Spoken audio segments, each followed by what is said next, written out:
This industry has been a victim of lawfare like no other industry's ever experienced. I feel like we're well on our way. I think we positioned ourselves to be the Bitcoin superpower of the world, and we're going to deliver on the president's desires as it relates to that. Welcome, everybody. We are here with Bo Hines, the Executive Director for the President's Council of Advisors on Digital Assets, as well as Brian Morgenstern, Head of Public Policy at Riot Platforms and former Deputy Communications Director for the White House. Gentlemen, thank you so much for taking the time to join us. Absolutely. Thanks for having us. Pleasure to be with you. I want to dive right in. It's been an exciting first 100 days, especially around the topic of Bitcoin and digital assets. Could you talk about some of the biggest victories the administration has had thus far? Well, yeah, it's been a complete sea change. The president made promises on the campaign trail. I feel like he's delivered on many of those promises thus far, but we still have quite a bit of work to do. And I think that, setting the precedent with a first week executive order on digital assets, I think sent a strong message that he was here and not going to play around, right? We want to make the United States the crypto capital of the world. We want to welcome in the golden age for digital assets, as the president said, and we feel like we're well on our way of achieving that. In that EO, the president set up this interagency working group that consists of really any of the agencies in our White House offices that touch anything related to the industry. And with this, we've been able to accomplish quite a few things. The president set up the first ever White House Crypto Summit, which was a monumental step in recognizing the industry as the legitimate players that they are in the financial space. That he wanted to basically eradicate anything that undergirded Operation Choke Point 2.0. And you'll see that the SEC has moved forward with this, with the guidance that they've offered, with the lawsuits that they've dropped. We've seen the banking regulators cooperate with the guidance that they've put out over the course of the last few months. We're going to make sure that we create the most pro-crypto friendly environment that possibly exists in the world here in the United States. And our message to folks that have left is welcome home. This is the best place to innovate, and we look forward to having these people back home. That's great. So, having worked here on these hallowed grounds, walking through the gates, it can be awe-inspiring. Also, fighting the bureaucracy can be a daunting challenge. You've accomplished a lot in the first 100 days. Can you tell us a little bit about a day in the life of Bo Hines? How did you get so much done so fast? Are you able to drink it in a little bit and enjoy it? Just walk us through a little bit how you got all these things done, and what is your life like here? Well, I'd be remiss not to mention the fact that we have an absolutely brilliant AI and crypto czar in David Sachs, and his reputation speaks for itself just with his success in the VC world and the knowledge that he's able to bring into this building. And I think the president has made a phenomenal decision with bringing folks like David in. We're finally testing the hypothesis that I think many Americans have had, which is what happens when you take a bunch of private sector actors that have been successful and inject them into government. Well, I think that, over the course of the last 3 months, the results have spoken for themselves. We've been able to successfully maneuver, and obviously with the creation of the Strategic Bitcoin Reserve, with the eradication of many of the over-regulatory policies that the Biden regime put forward. It's quite a shame. This industry has been a victim of lawfare like no other industry has ever experienced.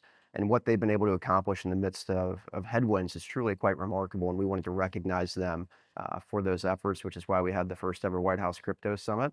It's why we spend a lot of time with industry actors understanding what their needs are and what the challenges are currently with the industry. And, for me, I probably had no less than 150 meetings with different industry players, both large and small, Goliaths in the space to startups in the space.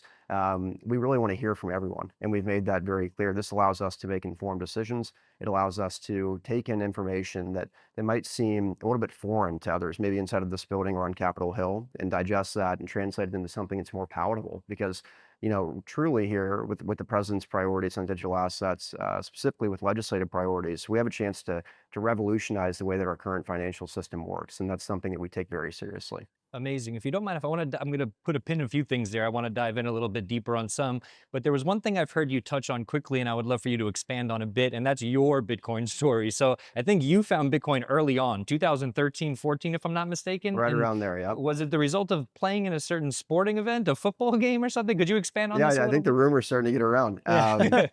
Yeah, so I played in the Bitcoin Bowl in St. Petersburg as a freshman college football player at North Carolina State. I was very fortunate on that roster. I had a fantastic quarterback in Jacoby Brissett, who's still playing in the NFL. But that sparked my interest in crypto initially, and became a pretty avid trader after that, and was very involved just from a retail perspective for quite some time. And Ended up studying a lot of the regulatory initiatives or lack thereof when I was in law school. At that time, it was still more like the Wild West in the space. Even folks that engaged with it, it was considered uncouth from a traditional financial perspective. But I was able to grasp the importance of this technology. One, in terms of financial freedom and the privacy that it offered to Americans. But moreover, if you're able to integrate these technologies into our current financial systems, it creates transparency like we've never seen before. It expedites the way in which people can move money.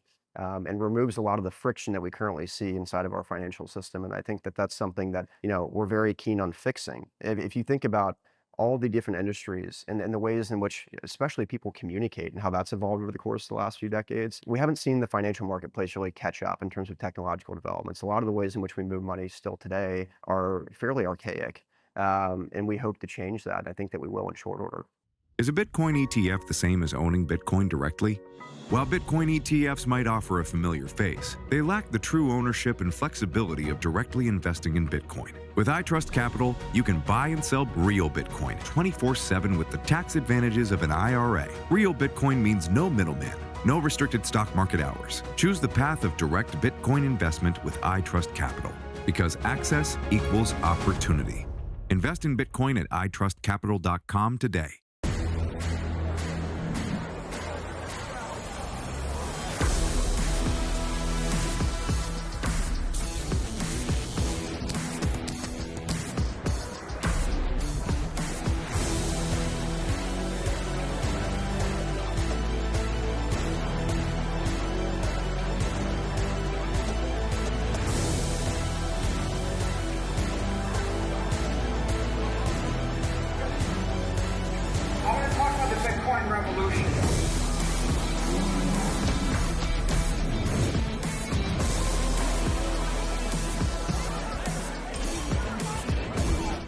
So I want to, dive a little bit deeper into kind of the reasons behind saying what you said. I mean, Bitcoin, of course, is unique. It's a finite asset. There's a space race amongst nations, I think, to capture the value of this.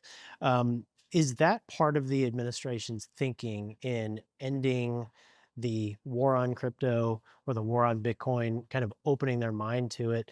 Like you said, sending a transaction across borders now can take days and many fees and different clearing processes. Bitcoin, of course, kind of fixes that.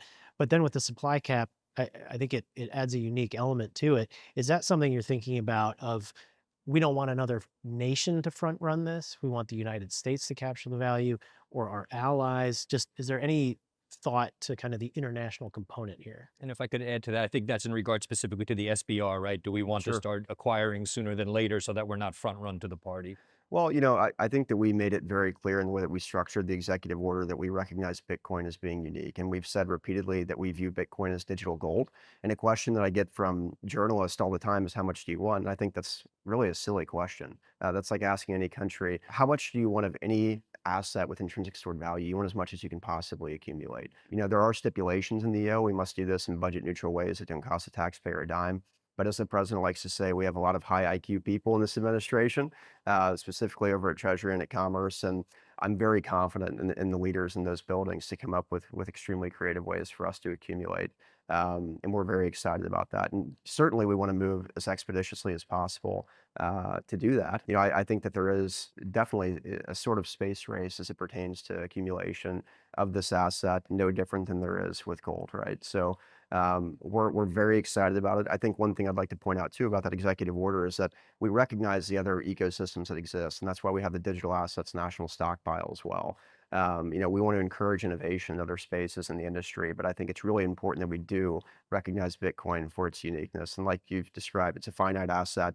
It's a commodity, not a security. It has the immaculate conception, as David has said, and that intrinsic stored value piece is there. It's been well adopted by the marketplace at this point. So, I feel like we're well on our way. I think we positioned ourselves to be the Bitcoin superpower of the world, and we're going to deliver on the president's desires as it relates to that. Amazing. Speaking of the SBR, is there any update on the audit? I know we were looking into maybe how many Bitcoin we still had, how the keys are being maintained. Is there any information you can offer on that? Yeah, so if you look at the executive order, this responsibility falls on the plate of Treasury, and so they're in the process. What I can say is Every agency has been extremely cooperative in producing, what they have, and now Treasury is combing through those reports and pulling it all together. So, we will work through that process expeditiously as well with our partners over at Treasury, and then hopefully we'll move on to the accumulation measures here pretty quickly.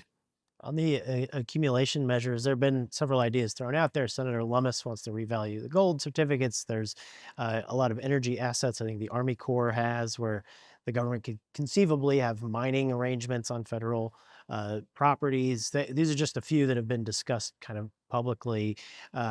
Where does that stand? How do you guys think you're going to go about acquiring Bitcoin in a budget neutral way? Well, we'll come together as a working group and start fleshing out a lot of these ideas. I don't want to poison the well by mentioning just a couple because there really are an endless amount of creative ideas that we've heard from industry actors and from government actors that are participating in this space. And so, it's not like we're going to enact one measure, right? I mean, we can do this in numerous different ways. And I think that what we're looking for here is what is the most practical? What can we move on in the quickest fashion? And how can we start this accumulation process really in the most expeditious manner possible? So those ideas will likely be prioritized, and then we can add to those as we continue to move forward. You mentioned earlier financial privacy. You said that Bitcoin, maybe crypto more broadly in some sense, offers financial privacy, but also transparency, right? Blockchains or public ledgers or public blockchains are public and people can see your balance if you're transacting with Bitcoin, a stable coin. And that's sort of a level of transparency I don't think we're fully ready for. I'm wondering how you're thinking about balancing privacy and protection, right? People's ability to transact anonymously, but also keeping an eye on nefarious actors potentially using something like Bitcoin to do things, to do unsavory, illegal, illicit things. What does that look like in your mind? Well, I mean, you make a great point. Well, what this technology offers, not only the digital asset community, but moreover, when you start talking about implementation, integration, and traditional finance, it offers complete transparency on blockchain. I like to say that you're a pretty dumb criminal if you want to use digital assets to do something nefarious, because that can be traced publicly in many cases. And so, for us, I kind of reject the theory that there's more nefarious activity in the digital asset space than there is in traditional finance space. I think that folks that are doing it through traditional payment rails have become, pretty much experts at moving money in illicit fashions. And, at the end of the day, we'll comprise the best actors from both private industry and government to combat nefarious actors, whether it be the Lazarus Group with North Korea, whether it be folks that are attempting to use these technologies in ways that harm the American people. But we also recognize the rights of privacy for Americans and what this space offers to them as well. So that's when we start talking about self-custody and what that means for many folks in the space. And, it is a delicate balance, but it's one that I think that we can strike very effectively. The world is going to look to the U.S. In terms of where we land on some of these issues. So thank you for digging in so much. After the first 100 days and all the victories that you've been able to rack up, ending Operation Choke Point, your 2 executive orders, where do we go from here? How much longer is your work going to continue at the White House? What do you want to accomplish? What does success look like? What can we expect over the coming months coming from you in your office? Well, we're excited about what we've been able to accomplish, but there's still a lot of work to do. And, at the end of the day, we want to make sure we deliver on the president's wishes to get both stablecoin legislation and market structure legislation on his desk before August recess.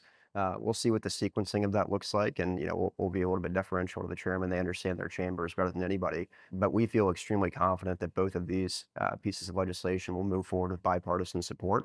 I think the leaders on Capitol Hill understand the necessity for the United States to be the global leader in this space as it pertains to digital asset financial technology more generally, and we feel very confident in that. So, hopefully we'll have both of those things signed into law by August, and then we'll pair that with this 180-day report, which was a landmark that was established in the first digital assets executive order that we mentioned earlier. And this report should really be an all-encompassing vision of how we see interagency actors treating the space under a new regulatory framework that's established by our friends on Capitol Hill. And I think that if we do that before August, I think that we will be the crypto capital of the world at that point. You have to look at this really in 3 stages. We had the demolition phase, right, where we're going through and removing a lot of these burdensome regulations that really stifled innovation and growth in the space. We had the construction phase, which we're working with our colleagues on Capitol Hill to get through this phase. And then we'll have the implementation phase. And part of that will be integrating these technologies into traditional financial ecosystems and really altering the course of history as it relates to financial technology and the way in which Americans interact with finances in their day-to-day lives. So it's very exciting, and we're extremely optimistic about where things stand. But I think that we'd be remiss not to thank the president for his leadership here.